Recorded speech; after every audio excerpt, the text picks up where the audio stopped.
CM Chandrababu కృషి చేశారని Jammalamadugu MLA Adinarayana Reddy అన్నారు. పులివెందులలో వార్ వన్ సైడే జరిగిందన్న ఆయన జగన్ పై వ్యతిరేకత పెరిగిందని వ్యాఖ్యానించారు. వైసీపీ హయాంలో టీటీడీలో దోపిడీలు జరిగాయని ఆరోపించారు. బీజేపీ కట్టుబాటుగా ఉంది. రాయలసీమ ప్రాజెక్టులు ఖచ్చితంగా అమలు చేయాలా. నేనైతే కడప జిల్లా వాసిగా, రాయలసీమ వాసిగా గోదావరి జలాలు బనకచెర్ల ద్వారా మద్రాసుకు మంచినీరు సప్లై తెలుగంగ ద్వారా కూడా పోయే ప్రాజెక్టు అది కంపల్సరీ అవసరం. తెలంగాణ వాళ్ళు అర్చికి పెట్టిన ఇప్పటికే గోదావరి నీళ్లు దాదాపు 1500 టీఎంసీ పైగా సముద్రంలోకి పోయినాయి. ఇప్పటికే అంటే ఆగస్టు 30 నాటికి మరొక 700 టీఎంసీ కృష్ణా జలాలు కూడా అవి కూడా బే ఆఫ్ బెంగాల్లో కలిసినాయి రెండు.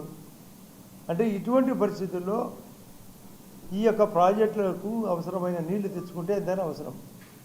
ఎంతో అదృష్టం కొద్దీ టోటల్ కింద ఉండే నెల్లూరు దగ్గర ఉండే సోమశిల, కండలేరు కూడా మరొక 30 టీఎంసీ నిండితే అవి కూడా పూర్తవుతాయి.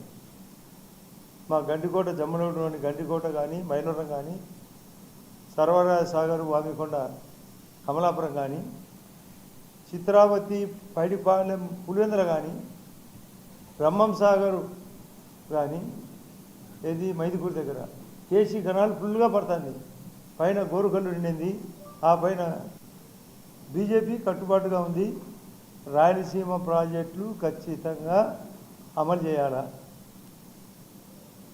నేనైతే కడప జిల్లా వాసిగా, రాయలసీమ వాసిగా గోదావరి జలాలు బనకచెర్ల ద్వారా మద్రాసుకు మంచినీరు సప్లై తెలుగంగ ద్వారా కూడా పోయే ప్రాజెక్టు అది కంపల్సరీ అవసరం.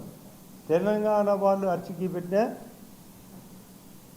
ఇప్పటికే గోదావరి నీళ్లు దాదాపు 15